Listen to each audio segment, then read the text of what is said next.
Hi guys, I am Dalila Meziani. I'm a writer, and I want to say that I finally decided to show up. It's my second time here on YouTube,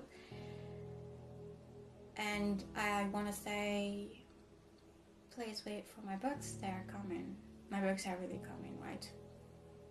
Anyway, so I shared with you in the previous video how I started writing at the age of 14 and how I wrote my first book. Like, I finished writing my first book at the age of 16, which was The Storm. And I also speak about when I finished my book The Storm in the summertime, I decided to write another book. So I won't be telling you what's the name of this book or anything about this book now, but in the next videos I'll share everything about that book, right? So as I told you, I started writing the second book of mine, and I wrote around 30% of that book. And then in one day, like in this period of writing that book, in one day, I suffered a great pain.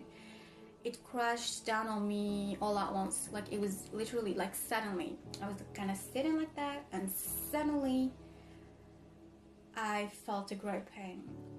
And it was going to drive me mad, by the way. It was so big. I didn't know how to handle it, how to take it. So you can say that all the pain that I experienced before, or you can say that since the age of 14, since I discovered that I am a writer, like, wasn't incomparable with the pain that I experienced in that moment. So much so that I went to my bed, I tried to sleep, I couldn't. Because you know what?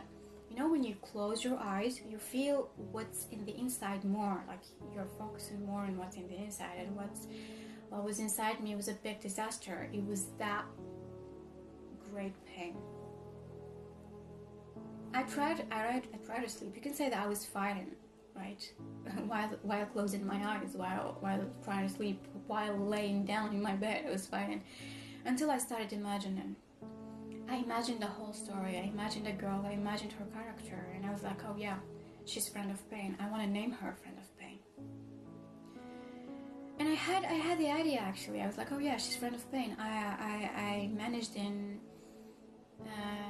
imagining about her, and about her character, about how she was, how she talks, how she speaks. But I didn't want her to talk about her pain. So you can say I don't like complaining so much. I don't like complaining. I don't like it when, like, I didn't want her to complain about her pain or say, oh, look at the pain that I was, I didn't want her to say that. That's why I decided to write her, or write about her from someone else's perspective. So to make someone else talk about her. And this person is Sammy. So I wanted to make Sammy talk about Friend of Pain. So you could say, as a person, how would you see Friend of Pain?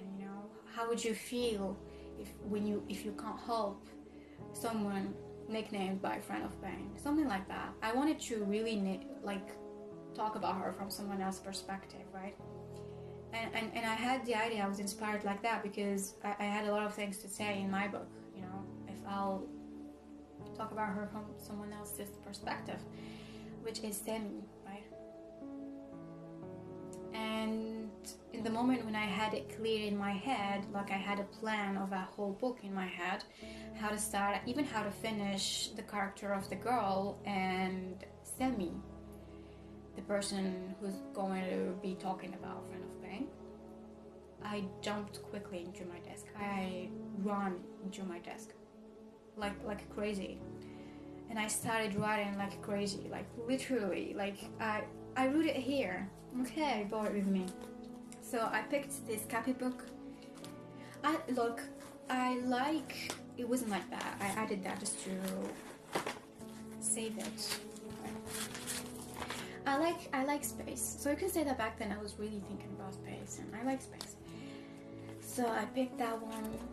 I wrote here, Friend of Pain, صديقة العالم in Arabic. So if you don't know, I write in Arabic because back then, at 16, 14, I wasn't good in English. I was only good at Arabic. I was very good at Arabic. I was reading books in Arabic, so I had a very rich vocabulary in Arabic, right? And I started writing. So this is how I wrote it the first time. I'm happy to recall the memories of Friend of Pain with you, even though it was hurtful, right? It was painful. Anyway, So I started writing as crazy for 15 days, and I finished my book Friend of Pain in 15 days. So it's the first book that I published this year. So yeah, it's the first book that I published, but not the first book that I wrote. I just decided to publish it the first because it's not that big, right? The storm was that big. It was a big book, like an old one, right? And yeah, this is how I wrote my book Friend of Pain. So I was so in pain back then, and I didn't believe that I went over the pain that I experienced, but I came out with a book. So I came out this dangerous zone with a book, and I think that pain gave us a lot of lessons. So I had a lot of lessons to learn back then that I wanted to share, and I had such a wisdom that I wanted to share, right? So one of the lessons I wanted to share using Friend of Pain is that no matter the pain that you're experiencing, you can actually get through it, and not just get through it, but rise. Because I have another idea of mine. I had it at the age of 17, I guess, 17, 18, 17 you can say. A friend of pain, no, it's not a friend of pain. A pain and a gift. So I said that pain always gave us a gift. And I have this idea that nothing goes in vain in this life. No emotion go in vain. No action go in vain. No movement go in vain. Nothing go in vain. Even when your words come out, it doesn't go in vain. When you move, it doesn't go in vain. The emotions that you feel doesn't go in vain. When you're feeling comfortable, it says something, right? When you feel a pain, it says also something.